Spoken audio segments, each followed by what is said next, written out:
Yo, what's up, guys? What's your brand new video on Prize Picks? First up, happy Thanksgiving to all you guys. And now let's hop into the plays because we've got a ton of NFL games that are going to be great games. We got 3 games in this Thanksgiving slate, and I think they're all actually going to come down to the wire here. We're going to hop right to all of them. But first up, do me a solid, drop a like on this video. And now make sure you guys are signed up on the Winnable. It is winnable.com/bam. And once you guys sign up here, you can join the free Discord and then you can get a bunch more free plays. But let's just hop right into the first play of the day because we got Jared Goff right here sitting at 241.5. And I like this man on the over. I'm going to show you guys what he's done when he's been at home this season. The only 2 times when he went under was this one. I'm not even going to count this as an under. He literally missed by 0.5. So he literally only went, had a bad game 1 time, which was against the Bears, who have actually a great defense. And they won by 24 points. So who would have thought they're probably not going to pass the ball very much, right? But when Jared Goff is at home, this is important. When Jared Goff is at home, he's playing in the dome, of course, at Ford Field. And this is just what the Lions love to do, right? They love to pass the ball. They love to get, the pace of the game as high as possible because they know they can keep up. And I think they're really going to test Jordan Love and the Packers here to see if they can keep up as well, right? So Jared Goff, I can show you guys exactly. When he's away, he's going under at a 50% rate. When he's at home, he's going over at a 60, some would say 80% rate if you count this one right here. So absolutely great right here. And if we look at the last few, some other quarterbacks, they really haven't played a quarterback as good, right, in these last 5. So this is something that's I would say stat padding the Packers passing defense. Who have they been playing? Who have they been forcing to go on the under? J.J. McCarthy, who's looked terrible. Jameis Winston, Jalen Hurts, Bryce Young, and Aaron Rodgers, Aaron Rodgers is a good quarterback. He only barely missed his line. So all 5 of those guys went under. So now people are looking at this and going, well, the Packers actually have a good pass defense, right? They forced other quarterbacks to go under their lines. No, they've just played really poor quarterbacks. And if we scroll down to when they're actually playing better quarterbacks, or at least more gun-slinging quarterbacks like Jacoby Brissett, Joe Flacco, and Dak Prescott, those all 3 guys went over, right? So that's exactly what I'm trying to show you guys here.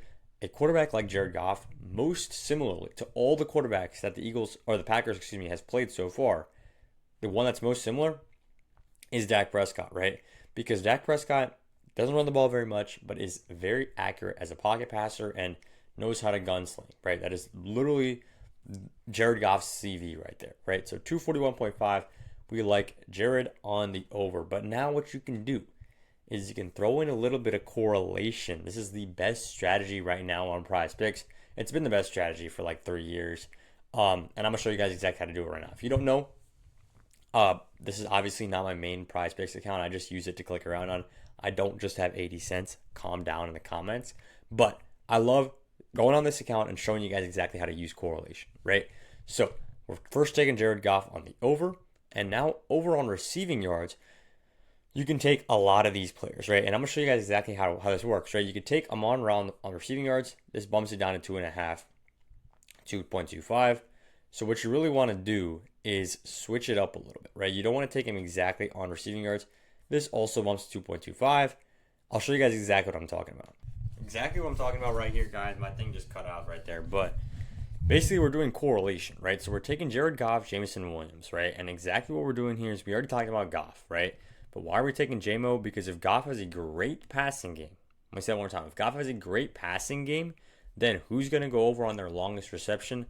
Yeah, that's Jameson Williams. This is exactly what I'm talking about. You got to play smarter than just picking straight plays, right? Straight plays will never really beat out a system like correlation. This is the kind of stuff that I don't usually give out in every video, but I thought, hey, it's Thanksgiving. Let me build out a parlay for you guys with the elite level systems that we use in our high-end pricing right there. But Jameson Williams, 23.5 longest track. You could also take Amon-Ra St. Brown. I think both of these guys are absolutely firecrackers here, but I'm sticking with J-Mo because, just look at these green bars. He's the kind of guy that's boom or bust, right? And I think it's going to be a huge boom game for the Lions playing at home. So we're taking J-Mo. Now, moving into the next one, we're going to run it back with some more correlation. So what am I saying there? I'm saying let's hold up and let's take a quick pause. Let's realize Mahomes just had his best passing yards game of the season, right? Oh, and who is he playing? the Indianapolis Colts, who have a god-awful passing defense. I'm gonna show you guys exactly what I'm talking about here with the advanced stats. Opponents passing yards allowed, right? This blue line goes up when the passing yards allowed goes up, right? When it's a bad passing defense. And you'll notice he played quite a couple tough passing defenses here, went under, then played a pretty easy passing defense in the Jags, hit his first over, then he came down and went under because he was playing a tough passing defense in the Detroit Lions. But then he had a couple games where he went over because he played easy passing defenses, the Raiders and the Commanders. Then he played one of the hardest passing defenses in the league in the Buffalo Bills. And who would have thought he didn't hit his line? He went under and he lost that game. Then he plays the Broncos and he just barely sneaks over. This was a great game for Mahomes, even though they ended up losing. The Broncos are a great passing defense. But what ended up happening after that, he played the worst team that he's faced so far in passing defense. And he beat the Indianapolis Colts and he got 352 passing yards. And now that blue line is climbing up. Because would you look at that? Passing yards allowed, the Dallas Cowboys are the 30th best team out of 32. They are the third best, matchup that Mahomes could possibly ask for in this case, right? It is absolutely insane, right? So we love Mahomes here to just go crazy, have a great game. The only reason I would say Mahomes might not hit this is because they're winning by too much. But with what we've seen from the Chiefs so far this season, they're pretty questionable at times. They're pretty questionable, right? Mahomes can still do his thing for the most part, right? But they're pretty questionable when it comes to just being able to blow out teams. They did it one time, which was against the Raiders. That's basically it, right? I guess you can count this Commanders one. It wasn't as dominant as the one before that, right? But the rest of them, it's been close. Close wins, close losses, a lot of close losses. This one, the spread is 3.5. I think Mahomes is going to have a great game here, right? Simple and plain, because the Dallas Cowboys have a terrible passing defense. I mean, what else can I say?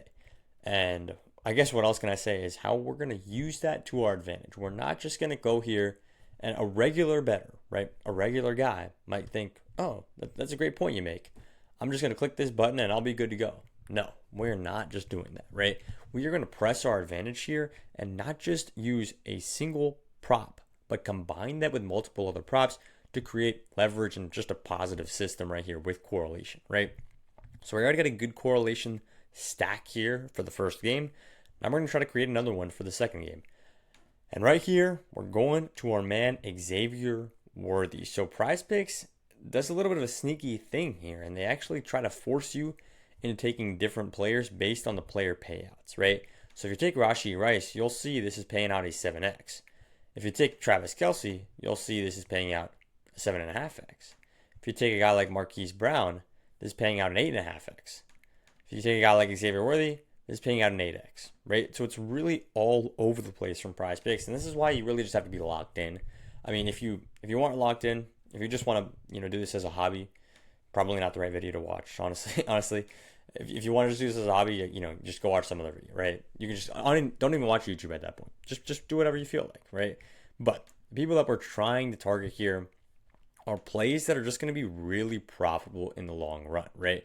So you really just got to click around, find exactly where the sweet spot is on PrizePicks. And this is the kind of thing that for my higher ticket clients, for the VIP clients, I literally just do it for them because it's just that simple to me. I mean, I'm doing this a lot and it's my job to know exactly where PrizePicks' weaknesses are, right? And this is exactly where I'm going to go target here. It's Rashee Rice on the longest reception. So one thing you'll notice is that longest reception for players is honestly very similarly correlated to a player's hitting their over on receiving yards. And what does that mean?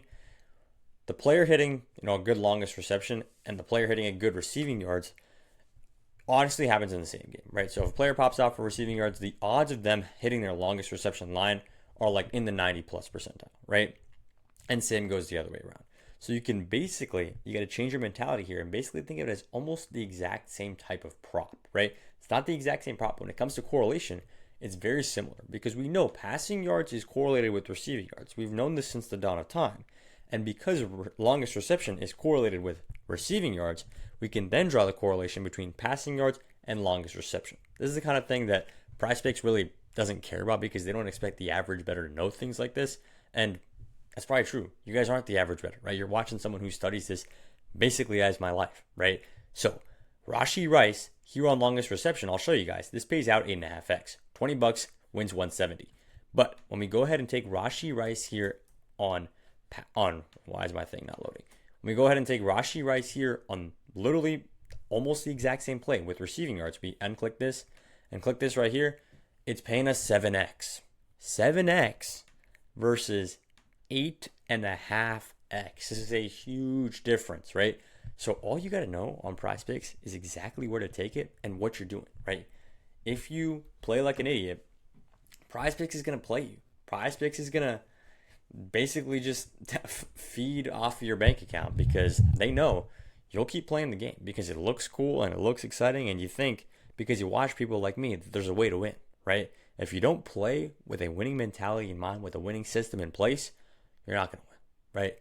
It's plain and simple. Now, let's move into the next play because I've got a couple more sportsbook plays for you guys who really are just looking to slam down some straights because I think that's a very profitable system as well, as long as you take it at the right odds.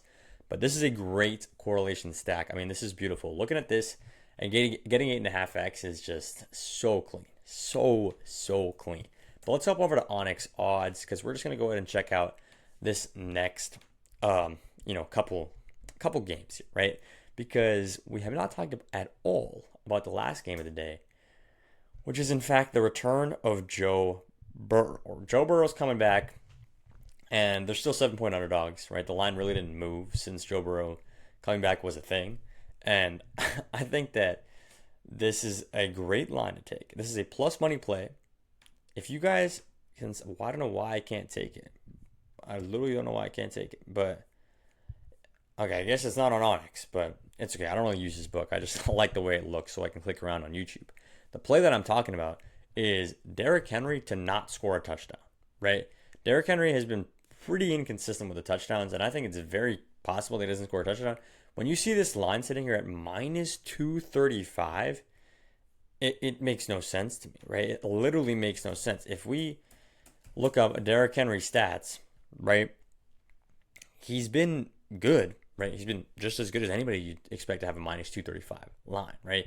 But let's look at this, right? He got 2 tutties against the Jets, 1 against the Browns, nothing against the Vikings, nothing against the Dolphins, 2 against Chicago, nothing against LA, 1 against the Texans, nothing against the Chiefs, 1 against the Lions, and nothing in that opener. You got a couple in that opener against the Bills. Nothing in that one against the Browns right there, right? So that pretty much sounds like a 60, maybe 65% chance of him scoring 1 touchdown, and around a 40 or 45% chance of him not, right? I mean, that's pretty clear cut why you're taking him here to not score a touchdown when the odds are minus 235 for him to score, right? So that's not the play I came here to talk about, but it's just a great little different kind of look there, right? You think, what is the public going to be taking? They're obviously going to be taking Derrick Henry and take a touchdown, right? So it's always good to fade the public. Most of the time, it does end up paying out, right? I'm not going to say it's rigged or anything, but the public loses, right? There's a reason why the house always wins, and it's because the public is pretty stupid. Now, this Bengals-Ravens game, there's one play I'm looking at, and it's the over on the alt line. We love this over right here, and I'm going to slam it right there at 43.5. This is a minus 323 play. I would take this as a parlay piece. Try to get your parlay up around minus 200 to minus 150. That's the sweet spot for me. 2 big parlays, of course. Over 43.5. Such a great play, right? The Ravens gunslinging team and the Bengals with Joe Burrow, that's all they know how to do, right? There is literally no other way this game goes. It's a divisional matchup, Thanksgiving night football. Nobody in their right mind is projecting this game to be a 20-10 ending. That's just not happening, right? It's Joe Burrow. It's Lamar Jackson. It's Jamar Chase. It's Derrick Henry. You got Zay Flowers out there. And the most important part that I haven't talked about yet is how bad the defense is. It's just the case, right? The Bengals defense is absolutely terrible. And the Ravens defense, I mean, they're good, but they're very injured, which means that they're not good right now, right? So, Bengals, Ravens, both great offenses, especially now Joe Burrow's back, and both very questionable defenses, Cincinnati in particular. That's the main reason why they're 7-point underdogs if you didn't catch that already, right? You got Joe Burrow, you got Jamar Chase, you got no defense. That's basically the system right there. That's why the lines are that low. But that's my sportsbook play of the day, and this is my correlation slip of the day. This is the kind of stuff that makes you money on PrizePicks. Just gonna say that straight up. Now, that's all I got for the video. I appreciate you. I'll see you in the next one. Peace out.